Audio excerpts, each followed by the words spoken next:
Hi, welcome to our channel.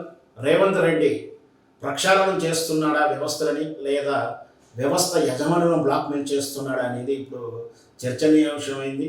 ఎందుకంటే నిన్న రేవంత్ రెడ్డి ముఖ్యమంత్రిగా సమీక్ష చేసినటువంటి ముఖ్యంగా రెండు వ్యవహారాలు ఏంటి అంటే, ఒకటి మెట్రో రైల్ గురించి, రెండవది ఫార్మాసిటీ గురించి. ఈ సమీక్షలు ముఖ్యంగా సర్వత్రా విమర్శలు వస్తున్నాయి.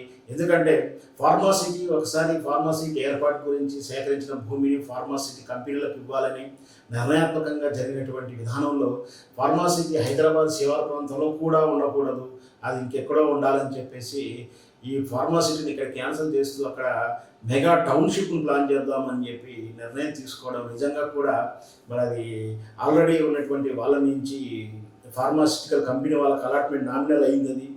అలాంటి వాళ్ళ నుంచి నేను ఎక్స్పెక్ట్ చేస్తున్నాడా? ఎందుకంటే మనకు తెలుసు, రాజకీయ నాయకుడు అనుకున్నటువంటి పని కాకపోతే డైరెక్ట్ కొందరు డబ్బులు అడగలేకపోవచ్చు, దానికి ప్రత్యక్షంగా పరోక్షంగా ఇంకో రకంగా ఈ విధంగా నెగిటివ్గా వాళ్ళ నిర్ణయం ప్రకటిస్తే ఆటోమేటిక్గా వాళ్ళే శరణు కోరుతారని కావచ్చు. ఇట్లాంటి తరచూ రాజకీయ నాయకులు చేస్తున్నట్టు టెక్నిక్స్.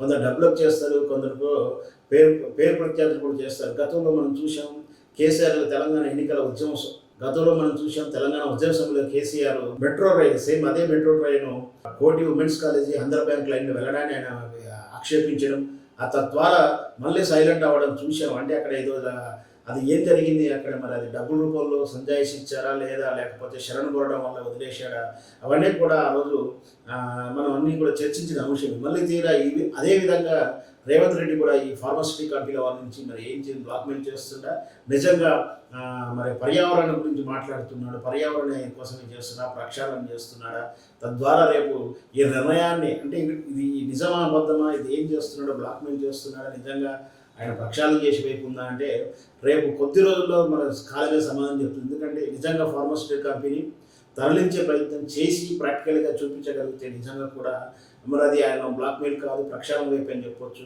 లేదు ఆ నిర్ణయాన్ని వాపస్ తీసుకోవడమో లేదా మందకొడి చేయడం అంటే ఖచ్చితంగా అతను ఏదో బ్లాక్మెయిల్కి పాల్పడుతున్నాడు కూడా అనుమానాలు వస్తున్నాయి.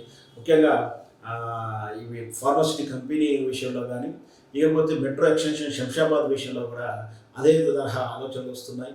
ఏదైనా సరే ఓల్డ్ సిటీని ఎందుకు కనెక్టివిటీ చేయాలని ప్రశ్నించాడు. ఇది మంచి ప్రశ్న. నిజంగా కూడా ఇంత అభివృద్ధి చెందుతున్నప్పుడు ఓల్డ్ సిటీ నుంచి కూడా మెట్రో రైలు వెళ్ళాల్సింది, కనెక్టివిటీ ఓల్డ్ సిటీ నుంచి కూడా వెళ్తే కూడా మంచిదే. నిజంగా కూడా అది ప్రక్షాళనగానే భావించవచ్చు బహుశా. మరి ఎందుకంటే ఆల్రెడీ శంషాబాద్ ఎయిర్పోర్ట్ వరకు కొన్ని పనులు ప్రారంభమయ్యాయి.